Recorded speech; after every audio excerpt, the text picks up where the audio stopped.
Hey, I'm back. So, update. Um, so, in the, I think it's been 6 weeks. It's been since the 3rd of last month. I've been doing my shots. Let's see. I'm still really happy. There's still amazingly no crippling anxiety that I have for the last decade. I just got my stimulus check today, so that was really cool. I ordered all kinds of stuff on Amazon. Sorry I looked so hideous last time, and like I've been saying, I promise. I'm just waiting on the paperwork to go in, and I'm like, your girl's gonna get her teeth fixed, laser surgeries, laser hair removals after that, so I don't have to do the full coverage all the time, cover up the shadow and stuff. I think it looks a little bit better today. Sorry about the, ugly look last video, but it was cold and raining on me, and the rain kind of really did a number on my makeup, because I just have my army jacket, my Gore-Tex jacket the army gave me when I was in Iraq. I didn't have no umbrella, or I mostly have my hood down because I just, like I told you in the army, a good soldier stands in between the raindrops. But, I just wanted to get on here and make another update, not miss my updates, try to keep it real and keep it honest. And I got some beautiful new blue nail polish I like, and I got this nice top at Target to go with this beautiful ankle length like maxi bohemian patchwork skirt. It's pretty cool. I love it. I love it. Anywho, so, I like boys. I've been saying that out loud a bunch lately because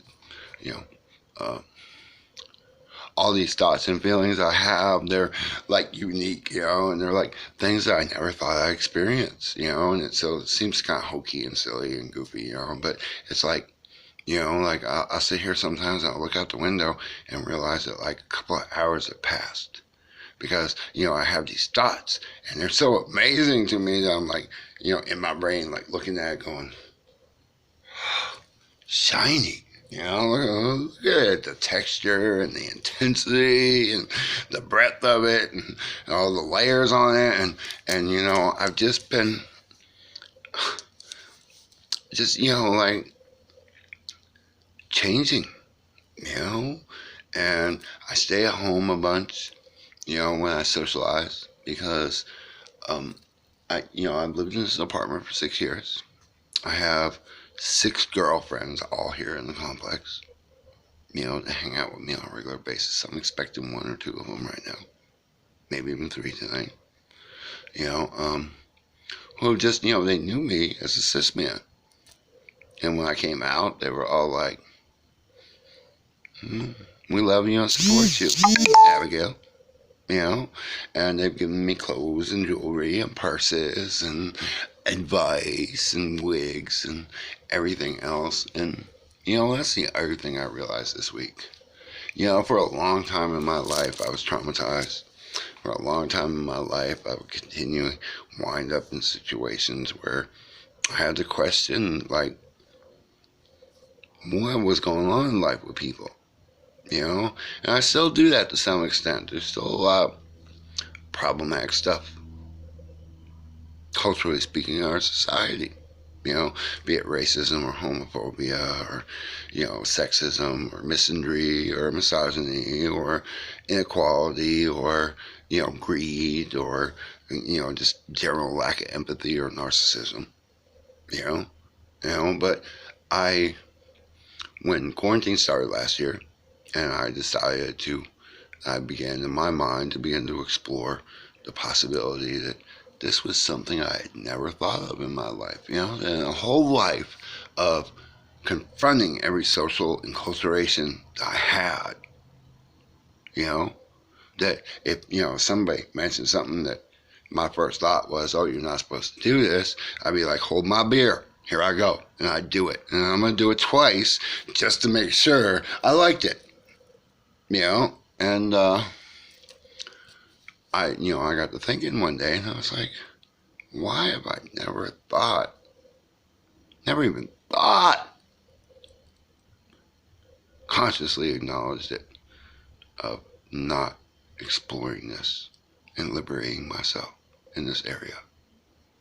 And when I did that, that's when I realized that this particular piece of enculturation was buried so deep that it was like it hurt my eyes to even look at. Like you're looking at something, like your eyes were like, and you look away and look at something else.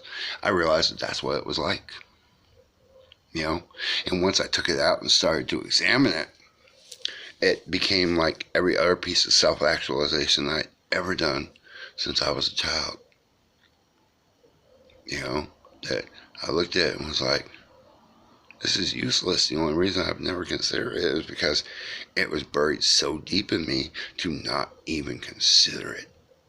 That this was like the ultimate taboo. And when I did that, it was like everything else. I was like, yo, hold my beer. I'm going to go do this. And, I'm a thinker. All my life since I was small, working in the garden, I can remember looking at something and being told not to do it, or even if I hadn't been told not to do it, I can remember looking at something and thinking, that looks fun, right? Looks fun. And I would think, it could hurt. I might fall down, or, I might, get punished, and I would weigh it, and where the normal human response to enculturation is to do that and go, yeah, I'm not gonna do that right now because I'm gonna get in trouble. I'm gonna get caught. I'm gonna fall down, I'm gonna hurt myself. Something bad's gonna happen. I would always be curious. Seriously, like I can remember being like preschool, kindergarten age and weighing stuff out and thinking about it and going, well, if I get punished, I'll just take the punishment. Because that's the way I was made. It's the way I was born. I don't know, combination of fate or destiny or the stars lining up or my particular genetic combination combined with my environment. I don't know. All I know is that where most people were afraid, I was curious. So it made no sense to me, so I may have talked about this in one of my other videos, right? So once I examined it, I was like, well, this is like anything else. All you gotta do is give yourself permission. And I was like, cool. I can do this. And I did it. And I'm a thinker, like I said, weigh out the pros and cons. So I kind of knew. I took out an ad in the Twin Cities Facebook mingles thing, because it's like, even though I'm not ready to change my Facebook, I'm going to, kind of put some information out there, like the government does when they want to bulldoze a place, they put a public notice in a basement where it's in public view, but, we posted it, but nobody came to that hearing, but so, I took out an ad on Twin City Mingles saying I was looking to date somebody who was transgender. And, this whole process happened in layers for me, right? So, turns out that I was laughing when I went to do it because one of the girls that's the co-moderator of Twin Cities Mingles was one of the first girls I had relations with when I came to Minnesota. So I was like, well, cool, somebody who knows me is going to moderate my post and put it up, right? So I posted I was looking to date a trans girl. And, nobody replied, but I was like, well, I put this out there and I'm thinking about experimenting to some effect or another. And then, I got to watch some porn because I thought, well, I should watch some porn, because I should, if I can't do sex, I was like, I'm going to traumatize myself or wreck somebody else's psyche. So I started to watch some transgender porn, which was the first time I watched porn in a long time, because I was never really a porn guy. It just didn't do anything for me to fantasize. I'd rather have the real experience, And, I watched some porn and I got very aroused. And, but it wasn't what I expected. I was aroused seeing myself in the position of the trans girl, which was kind of shocking to me and caused me to reassess where I was at once again.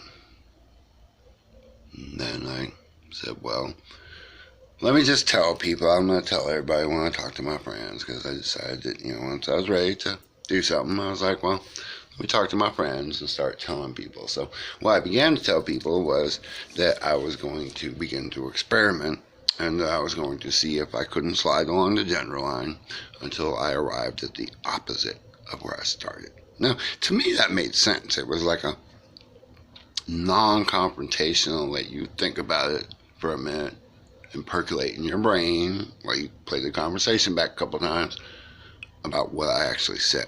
I was saying I was going to see if I could be transgender, if I could do it, if I had the courage or the strength of the will or the ability to be able to just come out and be like, hey world, this is me, and be authentic about it.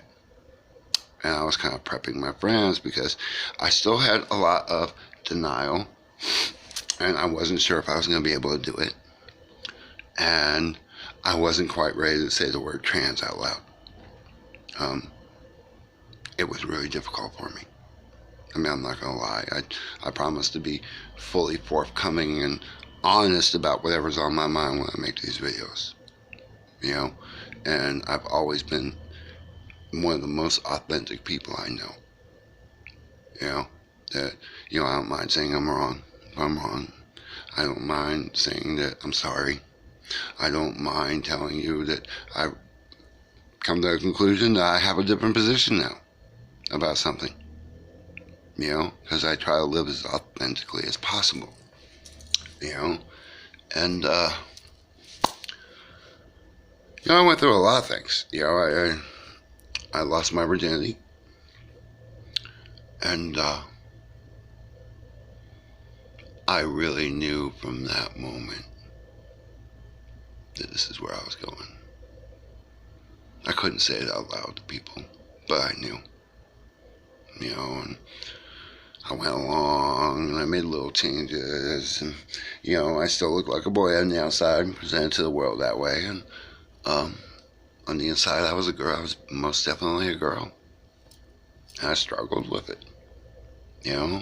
And I was going to wait a whole another year. I was going to wait till 2022 because I was still like, I was like, and on New Year's Eve, but I was like, you have never been afraid to change anything ever in your life, no matter how much people judged you or shunned you or excluded you or called you a weirdo. I was like, what are you doing, Murphy? And I'm looking in the mirror in the bathroom. I just got done shaving, and I kind of like locked on my eyes, like looking at myself, like took a deep breath and exhaled and was like, I'm a girl. And everything just went like that.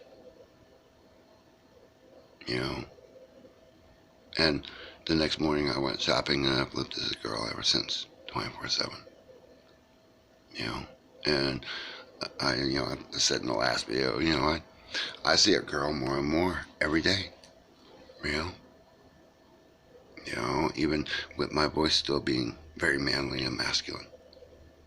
But I know it's going to change because I got my appointment for vocal coaching next month, like I was saying. It's a done deal. It starts. I have therapy again tomorrow with my gender dysmorphia therapist.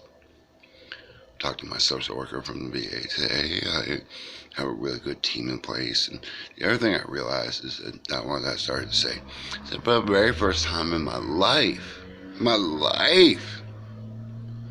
I realized just how loved I am. I was sitting with my friend the other day. It was just like, I'm freaking loved. People, I got lots of people that love me. I was like, it's awesome.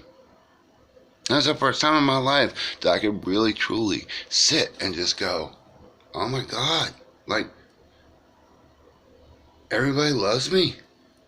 Like the people in my life, I mean, I know everybody doesn't love me in the world. Trust me. There are people that hate me. There are people I go by that look at me like they're throwing up in their mouth, or like I should have demons exorcised out of me or stoned to death or whatever, But where it's my height or my confidence or whatever it is, they keep their opinions to themselves, But I'm not unaware of the looks, But I mean, in that respect, and others, like nobody that I've talked to that I really thought loved me has abandoned me. Nobody's told me I had to stop or I need help, And everybody that I thought loved me loves me, Even the ones I thought would have a problem with it. Just because of the cognitive dissonance created by, they put me in the box for years knowing me, and now I'm in a different box, and they're like, the cognitive dissonance is, warping their diode, and I don't know, I feel really good. I feel feminine. I'm gonna be so happy though when I get my teeth fixed next month. And when my voice starts to change. And then tomorrow or the next day or whatever, my worker is supposed to be putting in the consult through my primary for laser hair removal so I can not have all this shadow and start to, not have to use color corrector and all those different things, So, I don't know. I just really hope these videos help somebody. When I was doing all my research and transition, sorry, my wig's sweating a little on my head. When I was doing all this stuff, I found that a lot of people didn't do videos until everything was perfect. They didn't get up sounding like a man, and they didn't get up with messed up teeth, and they didn't get up with poorly done makeup, and everything was perfect and groomed and sounded so sweet, and and they would and drop their voice down and show you what their voice used to sound like, but then they very quickly go back, and the one, I'll probably say it till I'm blue in the face. The one that I really dig as a girl, her name is Ashley X Adamson. I think I may have misquoted that. I hope I didn't. But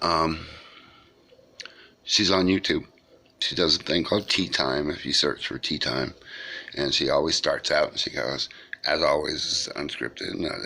And she does stand-up comedy and lives in Germany, which is cool. I don't hear German much, so I can speak it like Tschüss, and I'll be watching a video, I'll be like Tschüss, auf Wiedersehen,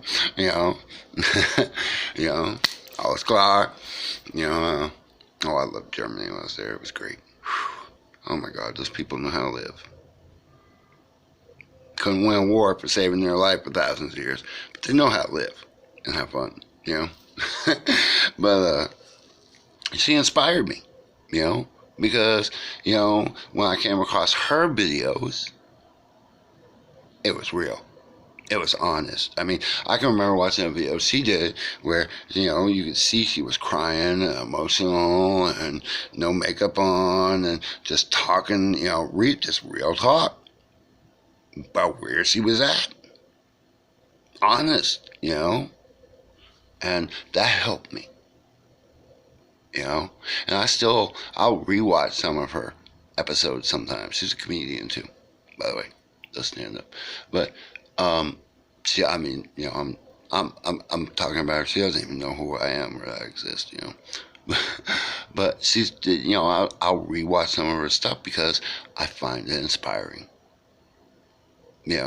that she's honest and real and spontaneous with her videos, and just talking about what it is and different topics, giving out the tea, and so when the doctor at the VA told me that how comfortable I was even just starting out with my transition, that I should maybe come do classes for people thinking about coming out or something, I was like, no, cool on. I don't know that my ugly self needs to be, the voice of authority or reason or anything. In this case, don't even know what I'm doing yet. So, like I told Raquel on the phone, I said, I'm cognizant enough that I realize that I don't know. I don't know so much that I don't even know what I don't know yet. I mean, she was like, you want to ask me questions? Is there anything you want to know? I said, I don't even know what to ask because I don't know what I don't know. I just know that I feel good. And I feel like a girl. And just look at this smile. I'm cheating. Sorry. I can't stop smiling. The anxiety is gone. When I came home from 33 straight months in Iraq, and 3 weeks later, it just hit me in Walmart like out of the blue, and the hair all stood on end, and I was in madness, literally, for a decade. It got to the point where I could handle it. It was exhausting continuously, but I could handle it and have a mask on and look like I was fairly normal, which caused me a whole other set of problems because people thought I was, being a hypochondriac or looking for pity, when I would say, you're triggering me, stop acting like this, and I'm going to be mad, and I'm going to be like, so that caused its own set of problems. But once I started doing the injections, the anxiety just disappeared. So already along with feeling like I was in the right place, I went from wondering what I was going to talk to about therapists about gender dysmorphia for a year to, oh my God, I had gender dysmorphia. Bad. Like, bad. Like, I still feel the PTSD. I still feel cold around my brain. But normal, stupid stuff is not causing me anxiety and the adrenaline dump anymore. It's really not. And I'm happy, and I'm confident, and I'm comfortable everywhere I go. And I'm having a great time. I'm gonna keep making these videos.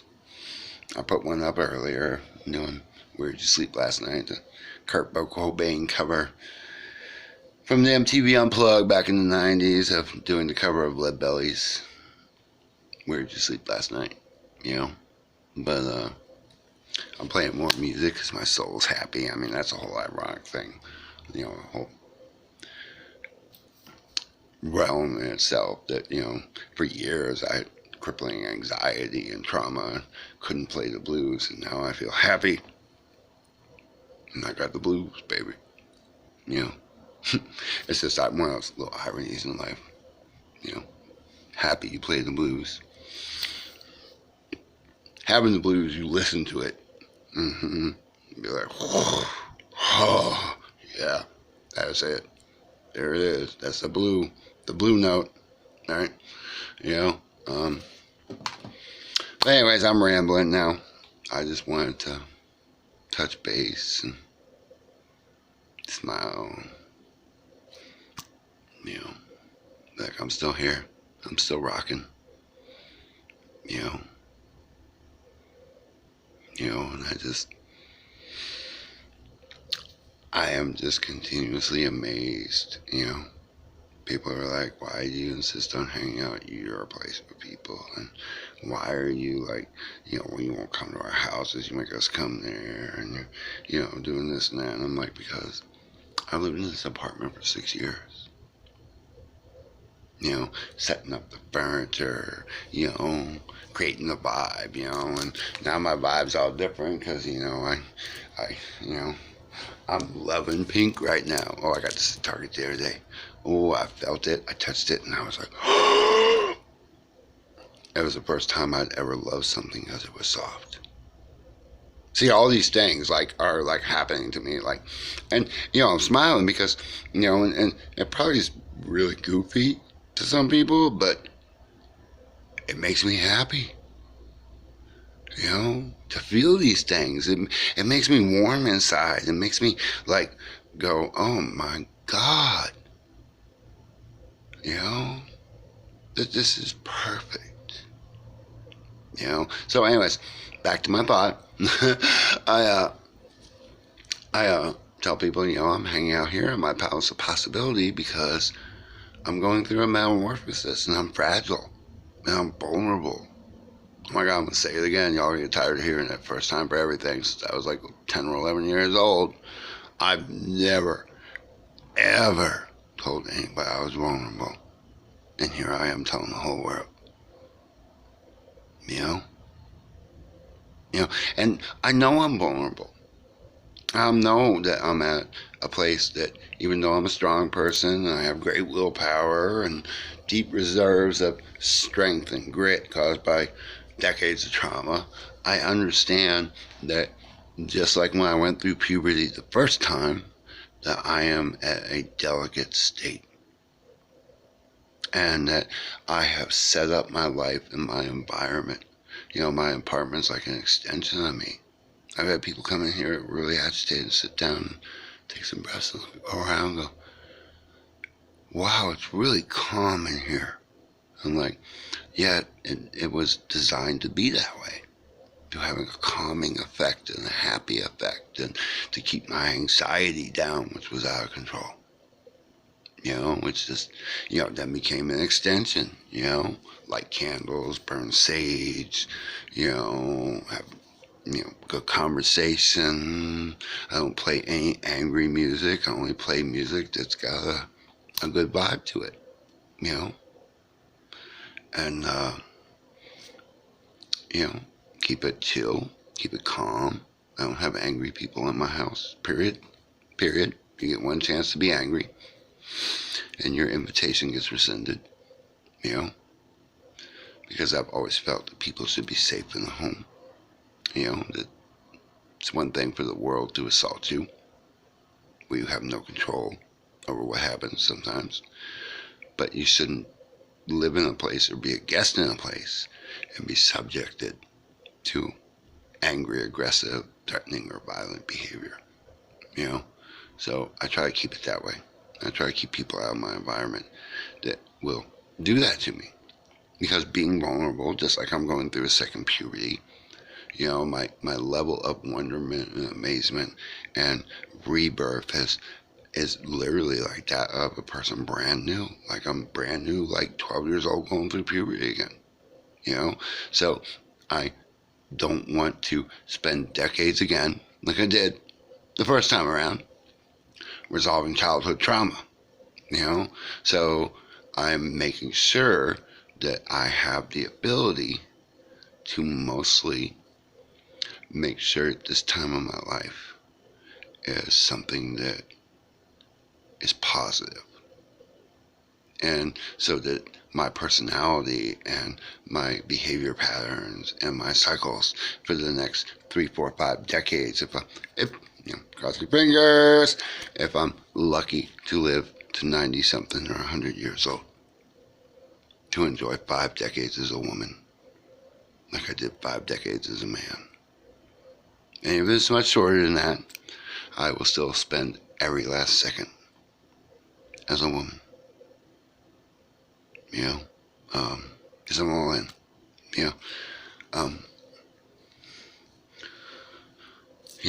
And my family genetics, it's a good chance with the males to go in with the Y chromosome. My grandpa was a World War II vet. He died in his 90s, mostly because he got put in a nursing home and everything. Forfeited that he worked for and owned all his life, property, money, pension. He just kind of gave up. Otherwise, he might have went longer. So I have a good chance of longevity. And I plan on making the most of every minute of it. And I'm going to keep making these videos, and I'm going to make more and more music, and I may make other videos like with art and stuff, or, you know, whatever. But, for now, I'm going to keep making the videos, and you guys will keep seeing the progress. I can't wait till I can get on here and smile, and have a beautiful, beautiful smile.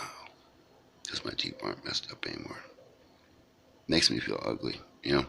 I still feel girly, but my messed up teeth make me feel ugly. And then people judge you for it. You know, people think that you're a drug, you're a drug addict, or you're white trash, or whatever.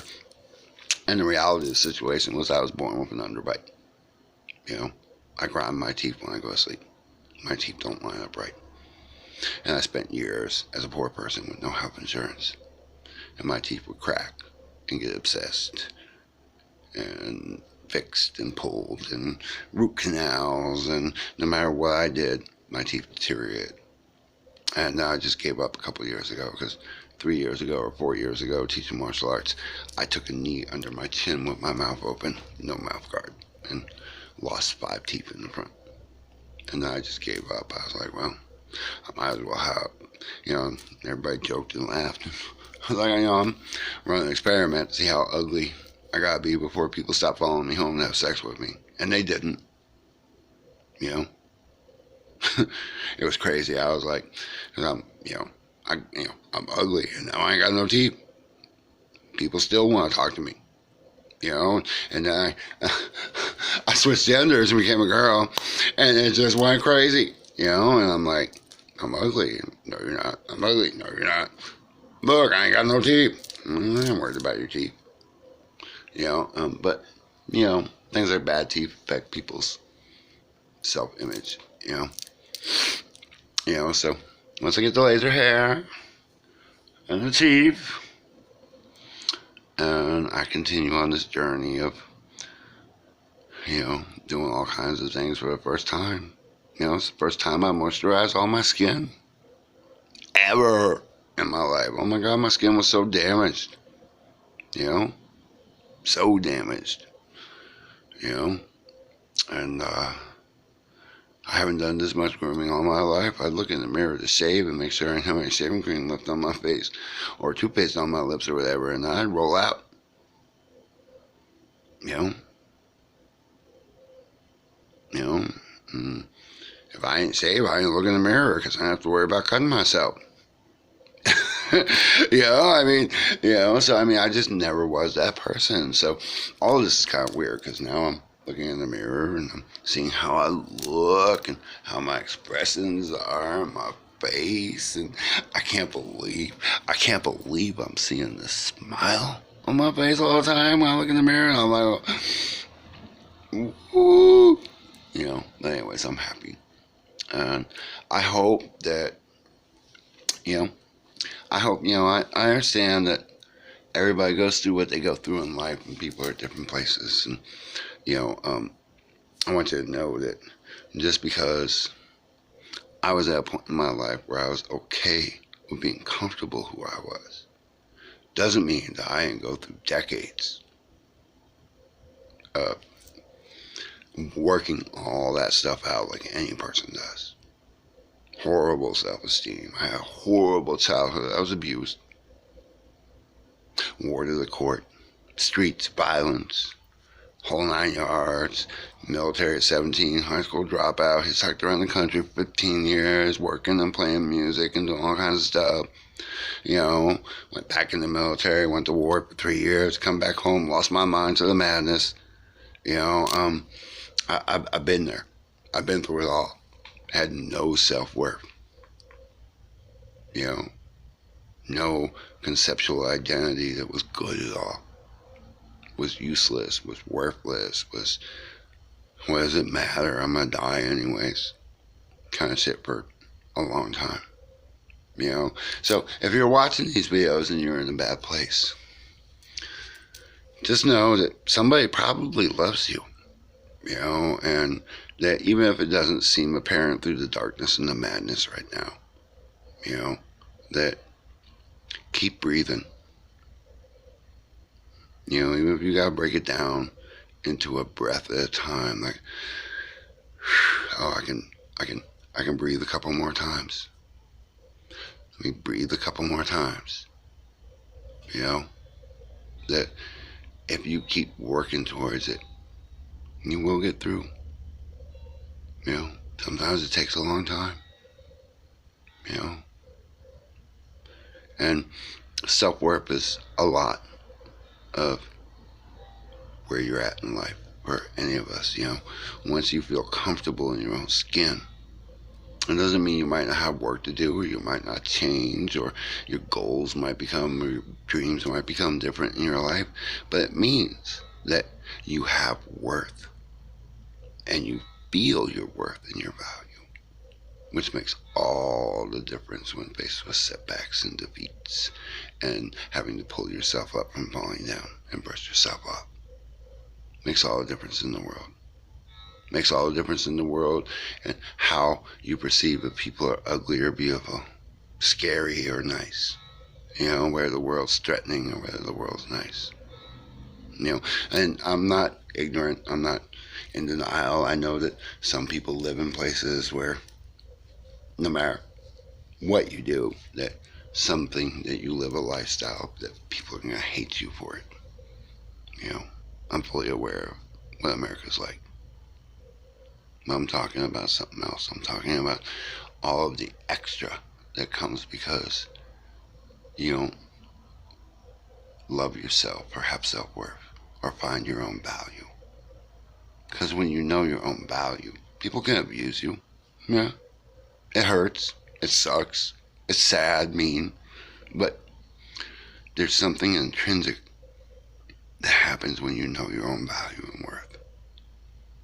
There's something in there that unless you surrender it to people, they can't take away. You know, like somebody else once said, they can lock me in a cage, but I'm not a prisoner. Being a prisoner is a state of mind. You know, and you can choose to get rid of the internal dialogue that somebody else put there. It can take decades, hell. It took me 50 years to finally confront the last of it, and I still don't even know if I'm done. Some more of it might rear its ugly head as I go along here. You know?